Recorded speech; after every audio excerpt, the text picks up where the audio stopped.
विश्वामित्र महामुनि की उपाधि के लिए छटपटा रहे थे और महामुनि का उपाधि उनको वशिष्ठ जी से मिलता। इस उपाधि को छीनने के लिए कई पुत्रों की हत्या कर देते हैं। ऋषि वशिष्ठ के कई पुत्रों की हत्या।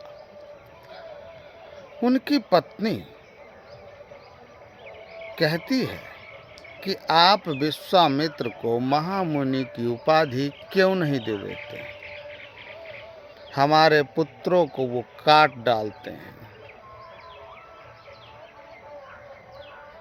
कई पुत्रों को काटते गए।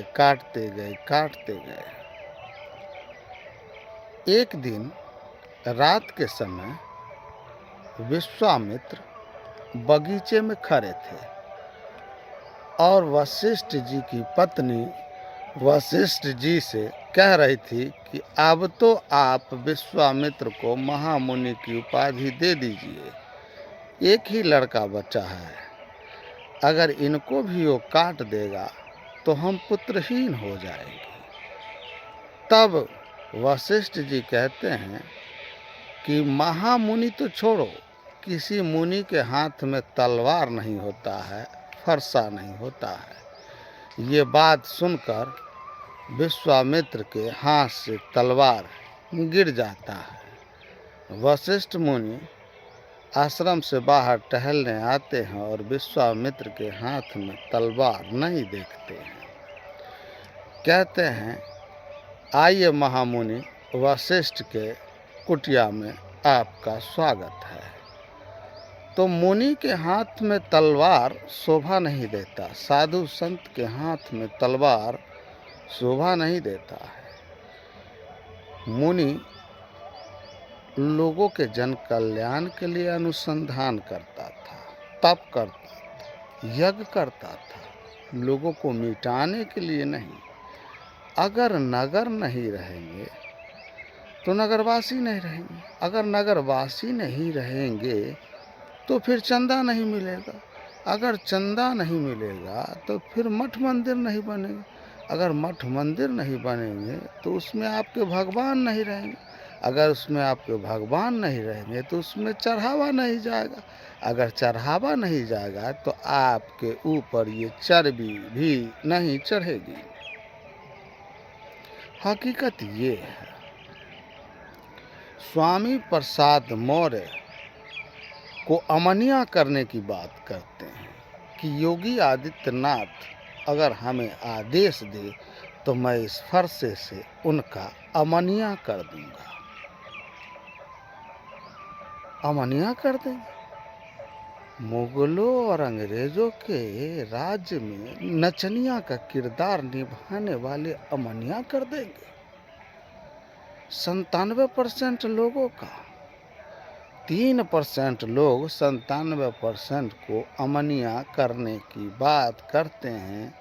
वो तो भला हो बाबा साहब भीमराव अंबेडकर का, जिन्होंने इन 97% लोगों को ये शिक्षा दी है कि आप उग्र मत होइएगा, क्योंकि आप संख्या में ज़्यादा है।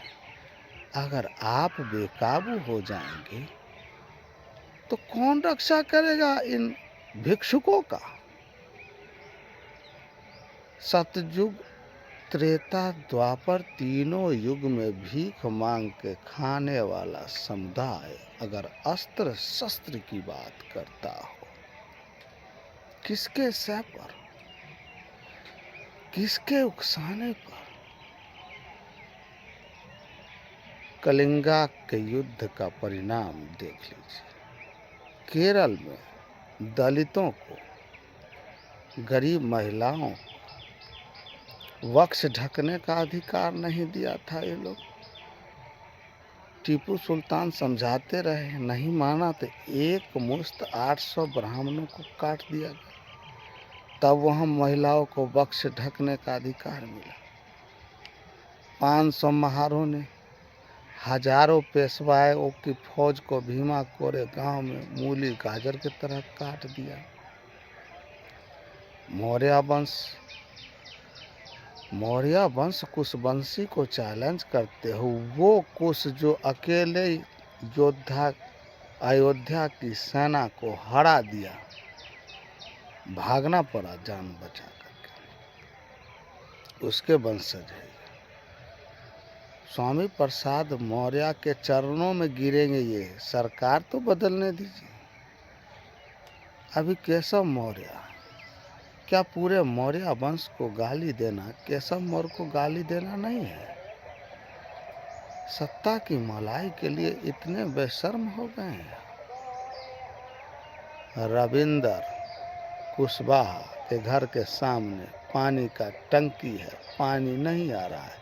4 बार उनके पिता सांसद रहे, 2 बार वो रहे, तो आपके समाज का बात सुना नहीं जा रहा। आप स्टूल पर बैठे वहाँ क्या कर रहे हैं?